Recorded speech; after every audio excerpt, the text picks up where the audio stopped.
This was September 23rd, 1850, Joplin, Missouri. A little boy was born named George Albert Ralphs. That's right. It wasn't a guy named Ralph and his name is possessive. His last name was literally Ralphs. Wow. Okay. His name Was is an plural S. Ralphs. No apostrophe in his last name. That's why Wow. there's no apostrophe in the store name. Okay. It's just George Ralphs. That's his name. George Albertson's Ralph. Yeah. Well, he's von Ralphs. It's von George- Ralph. It's a German as way of Missouri. His name is Erewhon Albertsons von Ralphs. Von's Ralphs, sorry. So as with both my founders today, he was a poor boy from a poor family. On top of that, his family was Mormon. Oh, okay. That meant that in 1851, when he was but a babe, his family was called upon by Brigham Young to trek out west to colonize a Mormon outpost in Southern California that would be sort of a jumping off point from San Pedro on their way out to Salt Lake City. So Right. this was, his family was on a colonizing mission from Brigham Young, and this outpost was to be in the very Mormon San Bernardino. Like San Okay. Bernardino was founded by Mormon people. I don't know, founded, but it was a Mormon They outpost. hung out there a lot, yeah. They it had more room for your wives. So his family and All the dirt they can eat. so his family and several others set out from Missouri on oxen-drawn wagons, Oregon Trail style, to traverse what was still the Wild West to come to Southern California, and it was a disaster. They didn't have enough water, and they were drinking boiled horse urine to survive. You gotta boil it. That's when it tastes good. So that also explains why they sell boiled horse urine at Ralph's. Now you know. It's like a fountain drink. They Yeah. like a. You want Mr. Pibb or boiled horse urine? Ugh, give me the boiled horse urine. That's just a Simpsons joke. It works every time. Though. I laugh every single time that joke comes out. So in Colorado, their caravan was attacked by a local tribe, and half of the caravan that went out to fight them never returned. But the Ralphs half survived, and after 18 months, they arrived in the place that made that perilous journey all worth it. Donner Lake. I came here to do two things: eat my family and drink boiled horse urine. And I'm A all lot out of family members. So they made it all the way to San Bernardino. When they settled in there, George's dad opened up San Bernardino's first brick factory, and George himself Brick factory? I thought you just made them. in a factory. What do you think? Wait, Dun, dun, dun, dun, dun, dun, dun, dun, dun. The CEO was Crazy Cat. I mean, where do you think? It's you either make bricks in a factory or in a Egyptian slave camp. I wouldn't call those bricks. Oh yeah, the pyramid's just a bunch of bricks. It's like 90 bricks. Okay, they're alien bricks. I know how you feel. I know where you stand. Slavery doesn't exist, but aliens do. What planet are these aliens from? Egypt? Israel. Israel? George himself became so good at bricklaying, he got in the family business, that he won the title of Champion Bricklayer of California, George Ralphs. What a scam competition is. Like, whoever builds me this brick house. A brick? House? Mighty. The mighty bricklayer. So things were going as Mormonly as they could, and the family did a lot of business with LA, who was needing more and more bricks as Right. Los Angeles grew. As more things burned down from being made of wood. Made of wood. Yeah. We decided in Earthquake Town to build places made of brick. Well, the big bad wolf came and burned our wood houses down, but then the big bad earthquake came and knocked down our brick houses. If there's only like a natural disaster to turn this structure into break it down by units and then throw like bullets at us. But George was also a lover of hunting. He would regularly go out to the San Fernando Valley when it was still just a big hunting grounds where he would hunt. Well, it still kind of is, am I right? Getting girls, am I right? Yeah. Cruising down Van Nuys. That's where I go hunting. He would hunt and sell dove, quail, rabbits, and ducks for extra money. You can still buy all of those. It's in the boiled urine section of Ralph's. And in Ralph's, they have like the Ralph's old collection. Yeah, And it's boiled horse urine, There's a big hunted quail. There's a big like faux wagon with like wagon wheels in one section. Like, oh wow, where does it? Humble little thing. Boom! They have like a two shot Bach. That's a, I got it. you know it. I know what you're doing. Greg, you feel me. Unfortunately, I feel you.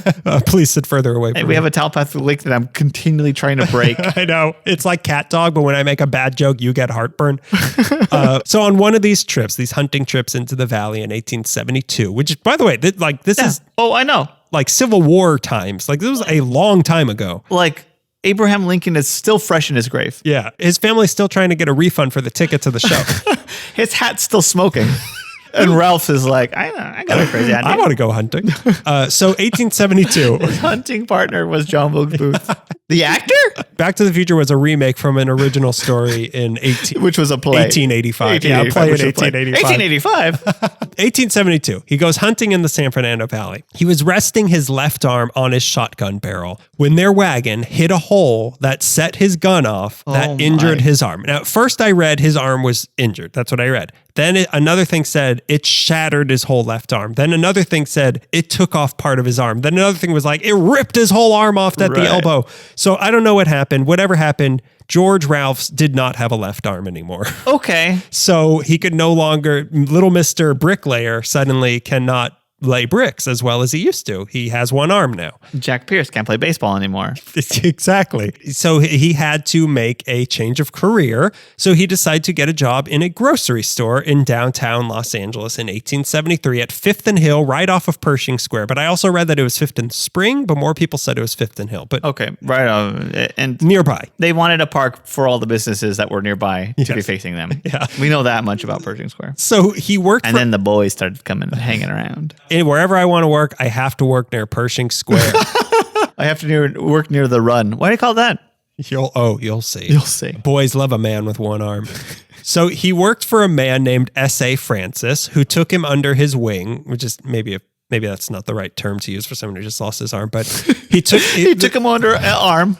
So S.A. Francis took him under his wing, and not long after, the two pooled their money to open up a second location of this little grocery store at the southwest corner of 6th and Spring. This second location was called Ralph's and Francis. Okay. But by 1875, Ralph's had bought Francis out of the picture for a mere $2,000, which was massive back then, I guess, and brought in his brother Walter. Okay. So it was George and Walter Ralphs were now running a store, and they renamed it Ralph's Bros Grocers. Renamed it Francis's. Oh no, we picked the wrong name. No. Now it's too expensive to change the sign. So this location it's like when you give like a piece of paper for them to write on a cake and you spelled things wrong. It's too late now. Too late now. So this location at 6th and Spring was built specifically for them. It was 2 stories and was 7,300 square feet. Not huge by modern supermarket standards. It sounds like a little bigger than a Trader Joe's. Right. But kind of big for a little grocery store. But they even in 1870 whatever. I bet it was pretty like, this is a nice place. Like, oh, is the president shop here? He's dead. And the president, the president shop's here too. God rest his soul. God rest Michael's furniture. But they had an advantage in these early days over other grocery stores. Farmers would come every day or every week into the city from the outskirts and beyond to peddle their crop. And this was, I meant crap. And this was an expensive endeavor for them. Right. You know, you have to come to make money, but in the process, you have to feed yourself. Yep. You have to find a place to stay while you were here. You have to pay for horse gas. Yeah. You have to boil your horse urine. So George and his brother came up with the idea to provide lodging and stables for these farmers coming into town for free in exchange for a discount on your produce, which these guys could afford because they were saving money on lodging and stables. Right. So like, okay, you know what? I'm saving money. You're making this easier we make it easy on you. So, okay, we'll do it. This allowed the Ralphses to keep their prices down for customers, which in turn brought in a lot of business. Right. And it also made them popular with the farmers who would often just sell their entire crop to the Ralph store because they liked them and it was easier, why bought like these guys want to buy it all. They're giving me housing. You know what? One stop and I can go back to the farm. I could go live that sweet farm life, which also buying in bulk would give them an even bigger discount, which translated to even lower prices for the customer, which meant more people wanted to shop there. So a smart business model. Shrewd, Greg. Shrewd. So Ralph's was winning on every single level here. They became known for having low prices and quality produce. Okay. Their slogan became Ralph's sells for less. And the president shops here too. And George's guiding principle was if we don't want... I started reading this and we were thinking of other catchphrases. I almost started saying, if it doesn't get all over the place, it doesn't belong in your face. His slogan was, if we don't want it on our tables, we don't want it in our stores. In our stables, okay. Oh, they didn't care about rhymes back then? He got addicted to boiled horse urine. Just one more glass. You're ruining his family. George, you've had enough. I'll tell you when I've had enough. Now, bring Mr. Ed in here. So in the 1890s, they also started doing free home delivery on horse-drawn wagons, which I wish they would bring back. Yeah. And free drinks. Stop giving the horse water. Free drinks. Yeah, it's right at the spigot. So where's the free drinks? buddy, you're looking at it. By the new century, their success had outgrown their old building. So in 1901, they had a big brand new store built at 514 South Spring Street. And they also started carrying things like kitchen utensils and alarm clocks. And in 1909, they officially changed their name to Ralph's Grocery Company. Okay. Then they opened up a second location. Wow, that were letters free back then? Yeah, Ralph's Groco. Then they opened up a second location at Pico and Normandy, a little outside of downtown. And then another one at Pasadena and Avenue 26 in Lincoln Heights, also a little outside of downtown. And then one at Vermont and 35th near USC, also kind of outside of downtown. Right. So they were expanding out of downtown as the city itself was doing so. And interesting locations too. Like the one by USC must have obviously, there's a lot of people around here and they're all young and they need groceries. We'll get to something similar about that. They're overeducated. They need groceries. So Joe ain't trading yet. He's just selling. Wherever the sprawl was reaching, Ralph's was following. Okay. So it grew so interesting. with the city, which was actually a risky move because back then opening up secondary locations of a business was seen as a bad thing because it was like, oh, they're going to draw business away from your main location. Yeah, you're splitting your stock. Yes. So Ralph's proved them wrong and helped usher in the modern age of multiple locations being seen not as a bad thing, but just reinforcing the brand of Ralph's. Right. And this whole time it was being run by George Ralphs and his brother Walter, and then his other brother Oscar, who bought out Walter in the 1890s. And Oscar went on to be the guy who was pretty much responsible for creating the town of Gorman. Oh, really? Oscar Ralphs. Garlic Town? No, that's Gilroy. Oh, you're right. Gorman is Dirt Bike Town. Dirt Bike Town. Yeah. Oh, Dirt Bike, Dirt Bag. You got a dirt bike? Sorry, you're a dirt bag. Welcome to Gorman. Welcome to the Metal Militia, whatever that is.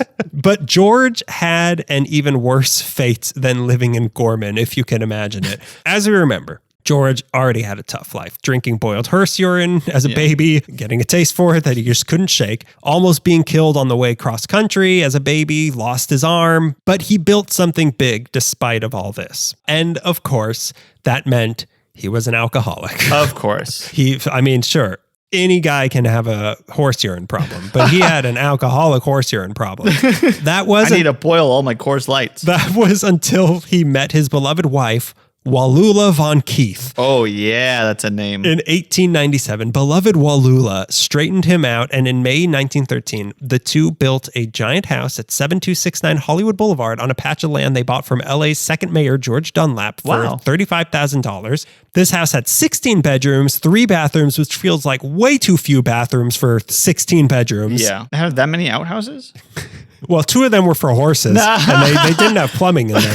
So that's the milking room. 3 bathrooms, 12 milking rooms. So a tennis court, a pool, orange groves. We actually filmed that old Haunted Hollywood Boulevard video in front of where this house used to be. Really? Because it was rumored to be cursed. That's why they called it the Jinx Mansion. It was one of the places we visited. On June 21st, 1914, George took his family for a weekend trip near Lake Arrowhead, and they went on a hike in Waterman's Canyon, which I bet he thought it was he wished it was a different liquid. He decided to... A whole canyon of it? Golly. You're telling me that there's a whole canyon of horse urine and Scott Joplin's wine. So he decided to... It's a tough weekend. He decided to run ahead of his family on this hike. Right. Because they were too slow, and he sat on a giant boulder to wait for them to catch up. He's sitting on this boulder waiting for them, and he sees his wife coming. So he scoots over to let her sit on the rock. And when he did so, he dislodged the boulder, which went rolling down a hill, dragging him with it. And what happened again was another thing where I saw each story sort of built on the last one. One said that the boulder crushed his leg. Another said it ripped it out of its socket. So the new slogan of Ralph should be, "This place cost our founder an arm and a leg, but not you," which is very inappropriate. Anyway, so George was still alive and he was rushed to the hospital where the doctors tried to give him ether, but he said, "Whatever you do, don't give me any ether. They cut off my arm without ether. You can cut off my leg the same way." Oh my God. I don't know if this was like a recovering addict thing or that his wife was a Christian Scientist, I think. But as he was having this argument with his doctor, his leg just fell off. He slipped out of consciousness and died. Oh my God. So George Ralphs died due to boulder. They arrested the boulder that night, hung it. They hung it, and it ended up crushing all of them. The boulder is actually that big rock they have at LACMA. It's like how they would have like a head on a pike for Yeah, other yeah, yeah, boulders. Don't try taking our supermarket Yeah. founders. So that's where Come for Von Von's next time. so that's where the curse of the Jinx Mansion started, and Wow. things have happened to other people who live there, but that's another episode. Okay. Not today. So now the founder of Ralph's was dead, George Ralph's. All the stores were closed the day of his funeral, and he's buried at Evergreen Cemetery. Oh, wow, okay. After this, control of the company went to his son Albert and George's brother's sons, Walter Jr. and Elmer. Then in the late 40s, the next generation took over in the form of Albert Jr., Walter Jr., Jr., and Richard. But A law firm? Albert Jr., Walter Jr., Jr., and Elmer. He's the wacky lawyer. He's kind of silly. They bring him for word cases. But back in the 1910s, Ralph's was big. Yes, but it was still an old world grocery store. It wasn't yet a supermarket. Right. A couple things they did change this. The first was that in the 1910s, as cars came into LA and suddenly the streets were busy and parking became more and more scarce downtown. And it was that awful mix we had for a while of cars, trolleys, and horses all on the right. same, and like everybody's dying. Yeah. Somehow the horse survives. Well, he's got to provide liquids. But there needed to be a better way to do your grocery shopping through all this. Like it was no longer feasible to drive your car, which you now had, from store to store to store every day to get what you needed around downtown LA. It was like a miserable situation. So this led to the rise of the drive-in grocery store, which were basically just stops attached to gas stations that you could run in and grab your stuff. Which sounds kind of like an AM/PM today, but more like if there were like a tiny Ralph's attached to a gas station. Yeah, I've done a little of those in my life. There wasn't one in Echo Park. Oh, really? The drive up. I forgot you're from the 1910s. I forgot you look so good for your age. The only time I hear that is in context of how old I'm supposed to be. You look good for somebody who should be dead. You look good for someone who's 400. So it was like a Ralph's attached to a gas station, only it wasn't a Ralph's. It was just a random place that sold produce and things like that attached to a gas station, which to many middle and upper class people felt gross. Right. Like even today, like I wouldn't want to do my grocery shopping, and I am, let's just say, upper class. It feels not right to do your grocery shopping at a 7-Eleven or an AM/PM or something. Right. Like, would you go to buy a gallon of milk at a 7-Eleven unless it was like a serious got milk situation? I mean, I've done it before and I don't feel good about it. For me, mostly it's because it's usually more expensive. Yeah. And there's usually like a Ralph's or a supermarket just as close. Mm-hmm. But it feels wrong to do your grocery shopping there. Yeah, it does. It feels like everything's going to taste weird. That was sort of the consensus even back then. So these drive-ins, while convenient, they were not elegant. So the advantage Ralph's had there was that they were so big that they carried everything you needed. Right. You didn't have to go to 4 different stores. They had your produce, they had your meat, they had your bread, they had your utensils and such. You could get everything you needed for the week in one place, and that was that. So that was an advantage Ralph's. They weren't necessarily the first in the city to do this as far as I can tell, but they were doing it, which was a huge step up. What they did have was parking, and that was huge. Yeah. They made sure all their stores they opened up in the age of cars, which by 1928, they now had 17 locations. They had ample parking. They made sure of that, and they still do. Ralph's always has a lot of parking, unlike Trader Joe's. The final piece of the puzzle that delineates the old world grocery days of Ralph's to Supermarket Ralph's was in 1928 when they switched over to self-service, which is a concept that used to be and still kind of is so foreign to me of like, that's just service. Yeah. Like what is not self-service. So instead of going in, like you used to go in, you'd had a list of things and you'd hand to the employee and they would go to each department for you and get it for you. You were now free to roam the store and you picked out what you wanted. Oh boy. What a mistake that was. I'm like a kid in a grocery shop. I'm like a kid in a grocery shop that sells candy. But being able to pick your own items was a huge new trend in shopping that revolutionized grocery shopping and eventually retail in general. Like that's how things used to work. You would say like, I'm looking for a shirt. And then they would, rather than you saying like, I kind of like that shirt, like they would choose what shirts you wanted and bring them to you. You're too tall for that. This one's yours. Yeah. So that was the new trend in stores. You do it yourself. Again, Ralph's was not the first to do this, but they were the biggest to do it in town. The interior of their stores were redesigned to kind of let you meander and go wherever you want instead of like a rigid section by section line. It made things feel more egalitarian and provided the middle class with a comfortable and convenient and clean feeling appealing alternative to the drive-in grocery stores. Like, I don't want Gomer coming up and like, you looking for eggs? I'll drop the milk. I had a little bit this morning, but it's still good. So in doing so, this created the model for the modern supermarket, all of these changes in Ralph's. And they only made the experience easier and more self-contained as the years went on. In 1926, there was a bread trust monopoly brewing in town that was doubling the prices of bread. So to keep their costs down, they had their own bakery to provide their own bread for the stores. Okay. Today, this bakery is in Glendale. That's where they bake all the Ralph's bread. Oh, really? They were unhappy with the milk prices, so they challenged the milk pricing system in California that went all the way to the Supreme Court. I don't know if the California Supreme Court or the Supreme infallible woman-loving Supreme Court of today. They lost the case, so to keep their milk prices down, they opened up their own creamery in 1932. Okay. As the 30s went on, even though their original location closed in 1937, Ralph's grew to 25 locations out of some 400 grocery stores total in LA. Jesus. So 25 of them were Ralph's. Ralph's was one of the biggest, and they stayed on top because they had the money to advertise and to buy in bulk. Their architecture was also a big part of their success. They became known for having buildings that were very conducive and functional for supermarket shopping, but also looked really nice. They had big windows that brought in natural lighting. They had wide aisles. They wanted the outsides to look dramatic and more like the old department stores around downtown LA at the time. Okay. The Westwood location, not the one that's there now, but this one was built in 1929 as their biggest location it was Westwood and Limbrook, right next to 800 Degrees, across the street from the Hammer Museum. The building's still there, but the entrance, it's now an Alfred Coffee. But this building opened 2 months after classes started at UCLA. Wow. And was one of the first 6 buildings in Westwood. Jeez. Its opening was called one of the most auspicious occasions ever witnessed in the community, which also feels very grand. Yeah. It was photographed by Ansel Adams in 1940. The Half Dome, Yosemite Valley, Westwood Ralph's. One of the greatest natural wonders. How has God done it again? And in 1992, this Ralph's building was added to the National Register of Historic Places. Wow, really? It's kind of crazy. The rest of the 20th century brought tons of advancements for Ralph's. They opened up deli counters in the 40s. 1949, they had their own frozen food warehouse. They opened their own frozen food warehouse. By the 50s, they had grown to over 100 locations. And in 1953, opened a distribution warehouse, their own produce warehouse, and a deli kitchen in 1959. In 1961, they opened their own meat distribution center, which was one of the early places to have prepackaged meat rather than just like hanging Rocky style slabs of meat. Yeah. It was attracting boxers. Italian boxers. Shoo! Shoot, get out of here.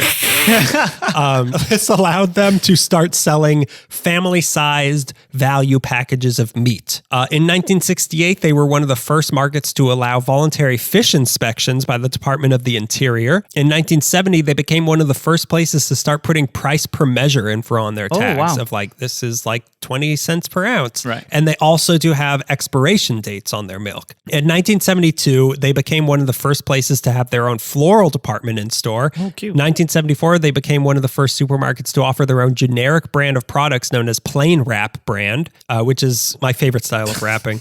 That same year, they opened their first store outside of LA in Sacramento, 1974. By 1977, they were totally self-supplying, and by 1980, their stores were using laser price scanners to check you out, one of the first to do so. Yeah. For all of these reasons, the proliferation of Ralph's supermarkets helped facilitate the sprawl and suburbanization of LA. Like with a Ralph's nearby, like in Westwood, for example, you could live far from the old traditional core of downtown LA and still have easy access to literally what you needed to survive, which was food. If a Ralph's was built in a new neighborhood, that automatically made property more desirable and valuable, and Ralph's would draw other businesses because they saw like, oh, people are actually going to be living here and shopping here, so I can open my bra store here. Yeah, I was about to say lingerie store for some reason too, and I don't know why. Well, we have a big picture of Farrah Fawcett on the wall, as we do when we record. It helps us.